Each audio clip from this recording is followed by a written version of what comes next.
Okay, good morning.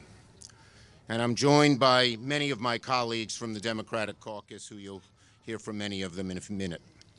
Well, this is a dark and disturbing day for America. Last night, a report came out that a conservative majority on the United States Supreme Court is ready to overturn Roe v. Wade and uproot decades of precedent affirming a woman's right to an abortion. It is hard not to feel angry, troubled, and deeply disturbed about what overturning Roe would do to women across America. More than 20 states have laws or constitutional amendments in place that would outlaw abortions should the Supreme Court invalidate Roe. Over 80 million women live in those states. If the report is accurate, the decision would be an abomination, one of the worst ever in modern history. Of course, Republicans have sought this outcome for years, so you'd think they'd be celebrating such a decision, but they aren't. No, this morning, Republicans are shamefully scrambling to try and distract from the main issue. Republicans are spending all their focus on the leak because they don't want to talk about Roe v. Wade, where they know they're on the wrong side of history and on the wrong side of American people. Let me say it again. Republicans are spending all their focus on the leak because they don't want to focus on Roe v. Wade, where they know they're on the wrong side of history and on the wrong side of the American people. Try as they might, they can't distract from the truth. The blame for this decision falls squarely on Senate Republicans who spent years pushing extremist judges and justices while claiming this day would never come. But come it has. So in light of this potential ruling, I want to make three things very clear. First, it is our intention for the Senate to hold a vote on legislation to codify the right to an abortion in law. Second, a vote on this legislation is no longer an abstract exercise. This is as urgent and as real as it gets. We will vote to protect a woman's right to choose, and every American is going to see which side every senator stands on. Third, to the American people, I say this: the elections this November will have consequences because the rights of 100 million women are now on the ballot. To help fight this court's awful decision, I urge every American to make their voices heard this week and this year. Call your members, write them. Call your senators, write them, email them, text them. And most of all, cast your ballots this November. Because if Roe v. Wade is overturned, we have to assume there's more to come. The question is, what will these Republicans, these right-wing Republicans, target next? Will they have the Supreme Court overturn Griswold so they can prevent American women from contraception? They may say, we wouldn't do that because of precedent. Why would anyone believe them anymore? Will they have the Supreme Court overrun Obergefell so that they can prevent same-sex marriage? They may say, we wouldn't do that because of precedent. Why would anyone believe them? Nope. It's clear that they will try to turn back the clock to a time when women, people of color, LGBTQ people are second-class citizens. I do not believe the hard right will succeed. I still firmly believe in my very bones the story of American democracy is the story of progress. Democrats are going to fight this decision all the way for as long as it takes. We will not relent. We will not give up. We know history is on our side, and we're determined to preserve the precious rights that are the bedrock of this great nation.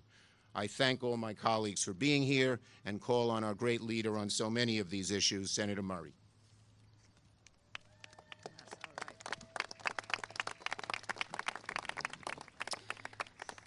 Thank you.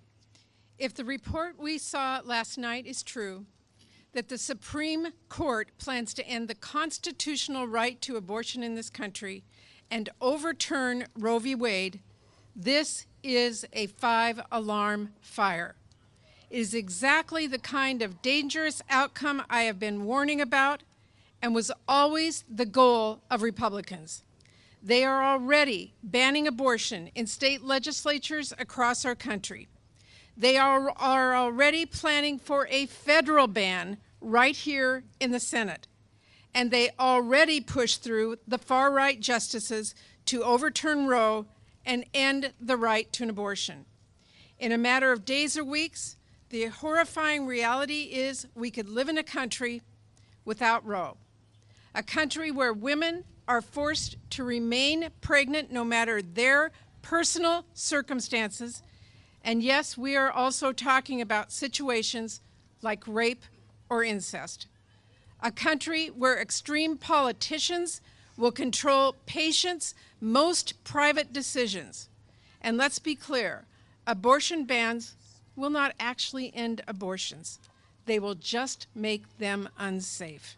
And they will hurt the women with the least resources and the tightest budgets. I am furious that Republicans could be this cruel, that the Supreme Court could be this heartless, that in legislatures across the country, extreme Republicans are ready for their trigger bans to go into effect. They're excited even. It is craven, and we won't stand for it. I'm not going to sit quietly, and neither should any of you. I know for so many women across the country, this is deeply personal, and it is deeply personal to me too. I remember life before Roe. I knew people who did not have someone to turn to for a safe abortion, who were not wealthy. So even if they could find one, they might not be able to afford it. People who got unsafe procedures that left them at a very young age unable to give birth. That has stayed with me to this day, as have so many of the stories I have heard from women after Roe.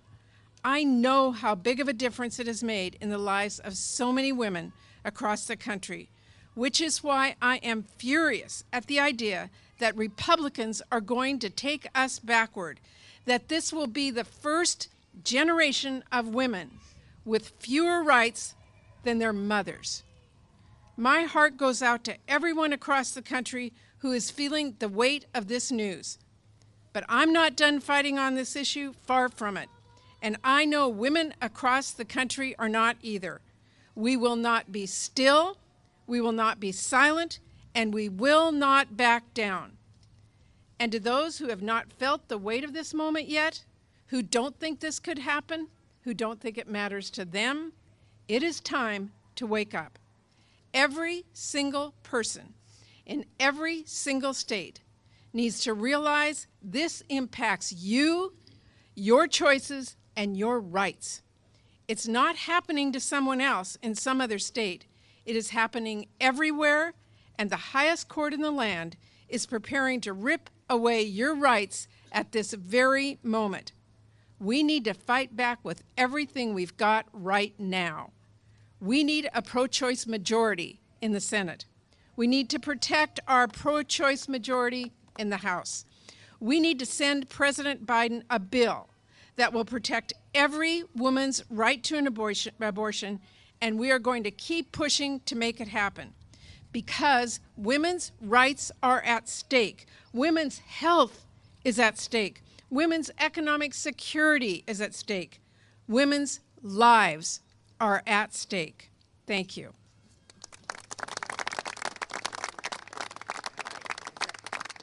Senator Durbin, Chairman of Judiciary Committee.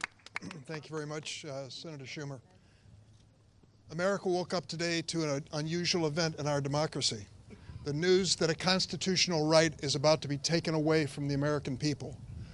I'm an amateur historian, and I'm searching in history for a comparable situation where some right which we've entertained and used and counted on for 50 years is gone.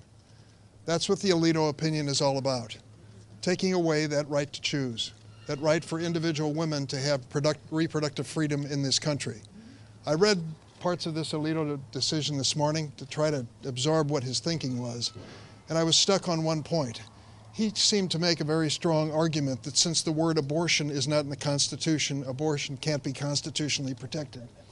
I would say to Justice Alito and the others who are joining him, try to find the word privacy in that Constitution. You won't.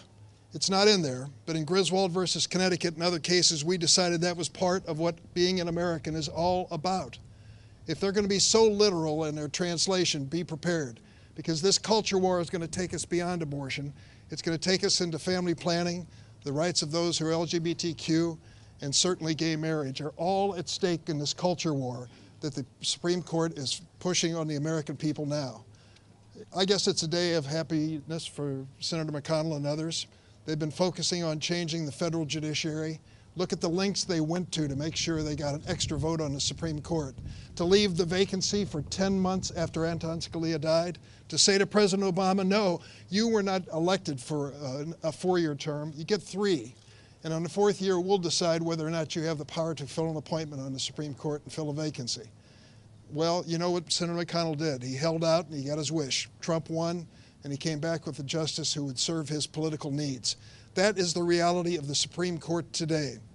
The credibility of that institution is at stake as long as we are dealing with this kind of extremism. We have to gather together and say there's one basic saving grace. The Constitution envisioned so many things, it even envisioned this possibility. And as Senator Murray said earlier, there's an answer. The answer is in November, when the American people stand up and say this is enough of this culture war at the expense of our freedoms in America.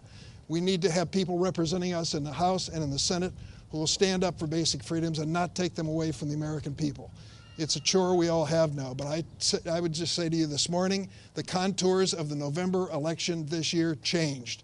We're going to find across America that this decision by the Alito Court is going to be a decision which is going to reverberate around America in states red and blue, and the American people will have the last word. Thank you, Dick. Senator Stabenow. Thank you, Senator Durbin. This is a very serious moment in our country for women and for our health care, and that's why we're here today. If this leaked Supreme Court decision is accurate, it will have grave consequences for women all across our country. It would be the ultimate intrusion into a woman's right to privacy, the ultimate intrusion into a woman's right to privacy. Imagine what this would mean for a 12-year-old in Michigan who is raped. If Roe v. Wade falls, Michigan will revert back to a 1931 law that makes abortion at any stage a felony with no exceptions for rape or incest. Who should decide what's best for this 12-year-old? The girl and her family working with her doctor based on their own faith? Or a right-wing Supreme Court and Republicans in the United States Senate? Imagine what this means for a woman who learns that the pregnancy that she has wanted so desperately isn't viable and her own life is at risk. Who should decide what happens to her? The woman supported by her family and her doctor based on her own religious faith? Or a right-wing Supreme Court and Republicans in the United States Senate? It all comes down to who should make decisions about your health, your life, and your future as a woman in America. Right-wing Republican lawmakers, right-wing members of the United States Supreme Court, or you as an American woman? Democrats stand with women across our country who have the right to make their own reproductive decisions. We need to pass the Women's Health Protection Act now, and then we need to vote in November. Thank you, Debbie. Senator Smith. Thank you. So when I worked at Planned Parenthood, I saw firsthand every day the capacity of women to make good decisions about their health care, including abortion. And this morning, Those women and women all across this country, people all across this country, woke up outraged. How dare this conservative, right-wing Supreme Court, how could they do this? How could they take away that right? This is the first time in my living memory that the United States Supreme Court has actually taken away a right. And we are talking here about the most American of values, the values of freedom and autonomy and self-determination. And we all know here today that this didn't just happen. This is the end result of a decades-long campaign fueled by dark money in this country to overturn Roe versus Wade and capture the courts. That is what we are seeing today. And it is clear as a bell. Justice Alito's draft comments said, Roe must be overturned. And this will affect everyone in this country. Do you know that today, over half of all abortions are medication abortions? And so if you're out there and thinking this is not going to affect me because I'm still going to be able to go and get that medication in order to make my own decisions about my own health care, no, that is not the case at all.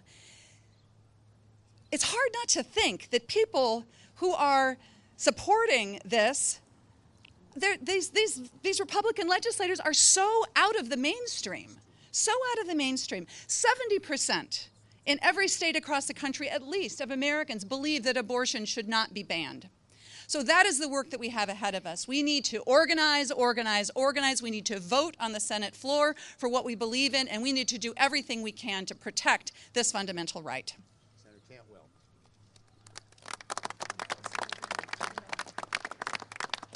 Democrats have been fighting for Americans' health care rights, and Republicans have been trying to overturn them. They've tried to overturn the Affordable Care Act, and we have stopped them. And now you don't hear them talking about that because they now want to talk about taking away women's reproductive health care rights.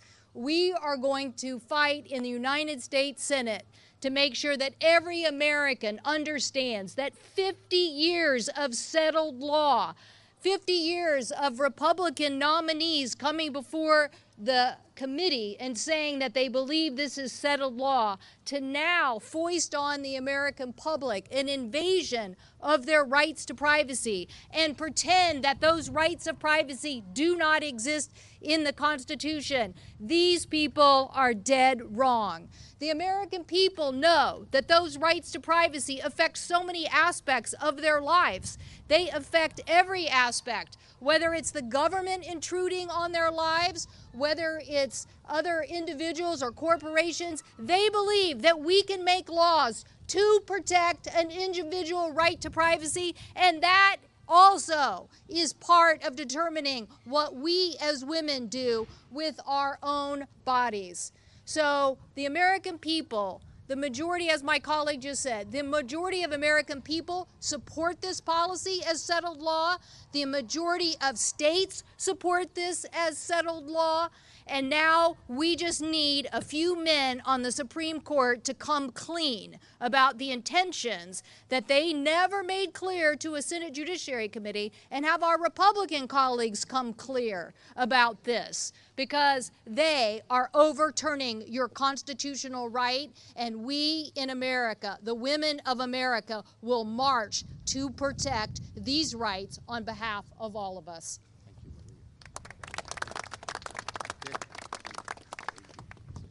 If the Alito opinion becomes the decision of the United States Supreme Court, please understand that it does not emerge from a vacuum. It emerges from a concerted and often covert campaign to capture the court, a campaign that Senate Democrats and the DPCC, thank you, Debbie Stabenow, documented in May of 2020 with the Captured Courts report.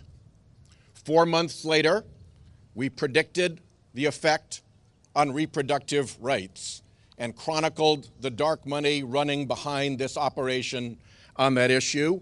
And I want to thank, in particular, Tammy Baldwin, who led that report, Debbie Stabenow, the DPCC chair, who published it, Chuck Schumer, our leader, who led it, and Senators Feinstein, Gillibrand, Blumenthal, Hirono, and Duckworth.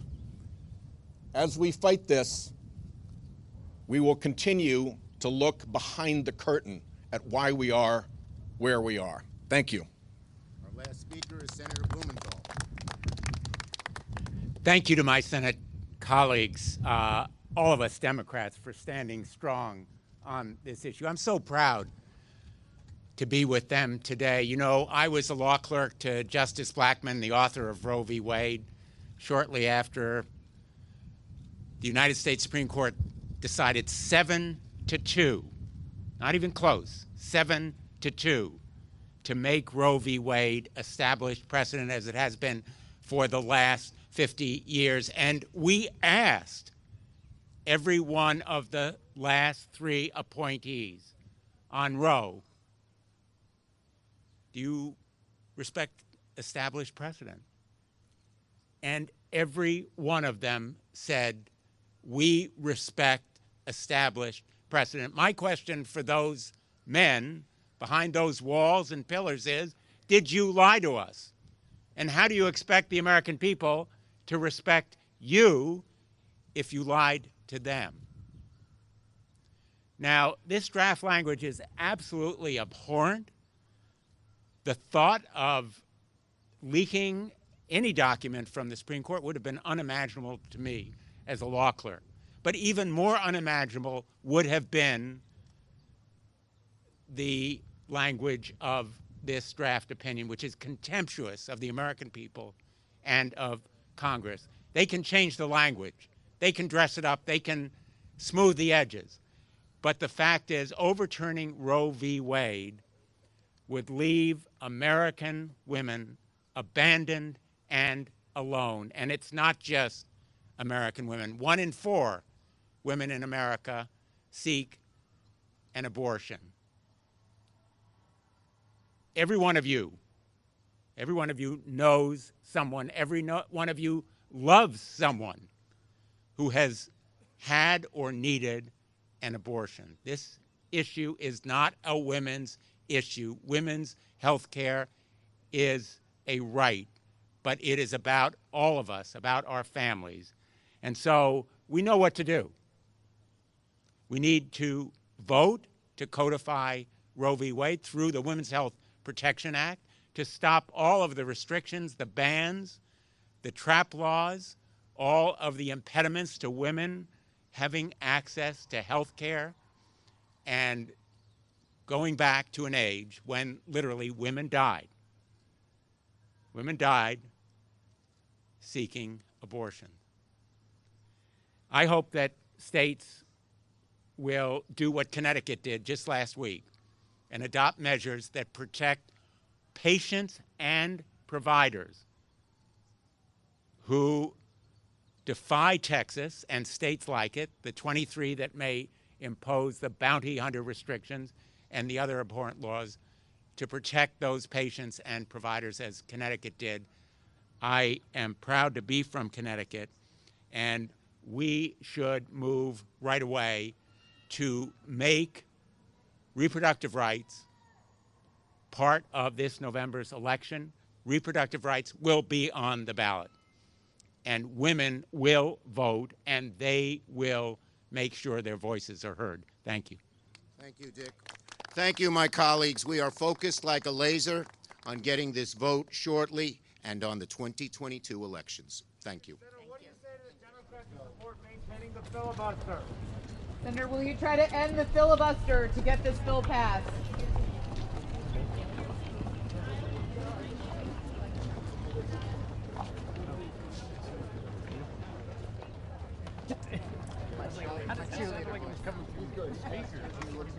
My cheerleader voice. I'm looking around like, what the heck?